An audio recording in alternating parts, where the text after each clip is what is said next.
Wada from our international race team. He's doing the PWA World Tour in slalom for us, and would like to talk to you about our slalom development a little bit. We are right in the final stage here on Maui for our 2011 line, which will be looking like this. Full carbon deck, PVC construction, really nice. 6 sizes of slalom boards, and yeah, we're gonna give you a little bit of a inside view of what we've been up to so far. We got prototype here. As you can see, that thing looks a little different.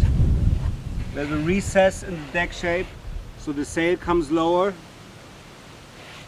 It sort of fades to the nose.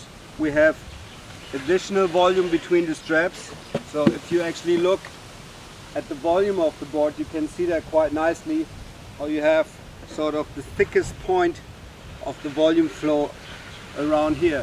This is really convenient to get going, and when you come off the jibe you have some additional volume back here where you stand, and it gives you a much nicer projection. Also been working on the bottom shapes. We have slightly higher rocker throughout the front section, so when you cross the chop you don't really hit the chop, so you fly really over it with a nice and clean V of the tail here. Still a little bit of tucked around here, around the back strap, for easier jibing too. See the rails, nice and smooth, and we have different lengths. The funny thing is, the bigger the boards go, the shorter they go, because you usually race them in conditions that are not as rough, and on the smaller boards the extra lengths give you security when you pass through the chop. So you can see this is not really it's a big board but not long.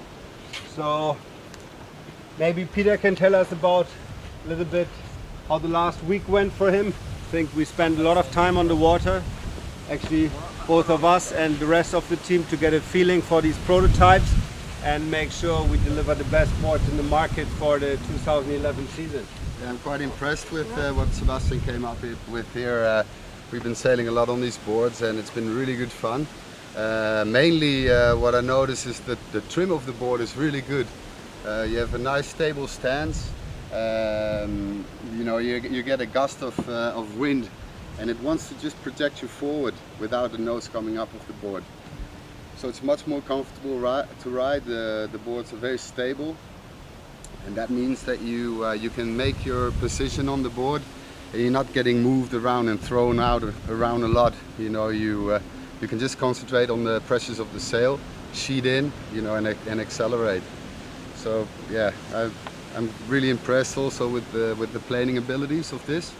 Catch planing effortlessly, and you feel like you're not moving a lot of water. There's not a lot of pressure from the water you're feeling. It's sort of just gliding over it.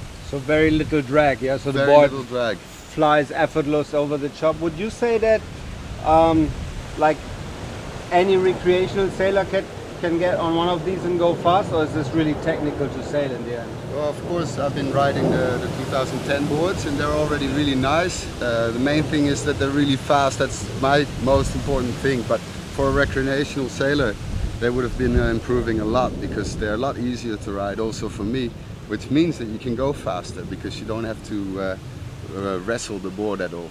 Yeah, you've been clocking some pretty impressive speeds there on your GPS. How fast did you go the other day on this one? It was on like, this board I went close to 67 km an hour, which is very impressive for a 122 liter board. On the 112 liter I went 69 km per hour. So these are all speeds that normally you reach on a smaller board. How much is that in knots? It would be around 36 knots, yeah. Yeah, 36 and a half even. So that's quite amazing on such a big board, and I think that's where we're going now. You know, we can get bigger speeds on bigger boards, and of course on the smaller boards we try to go yet faster again. Well, that's a good thing. If you can go that fast on the big board, really, it really increases your range, you know, and that's so important. So with this board we got a lot more stability, you know, it's going to be so much more comfortable to ride. and it's going to be easier to go faster as well. So you know, I think with this this board here, with this improved shape and the graphics also, you know, we're going to be probably doing pretty well in the World Cup. Really looking forward to compete on these boards. It was a real fun to work with Peter on this project, and I'm pretty sure that we have some ass-kicking boards for next year.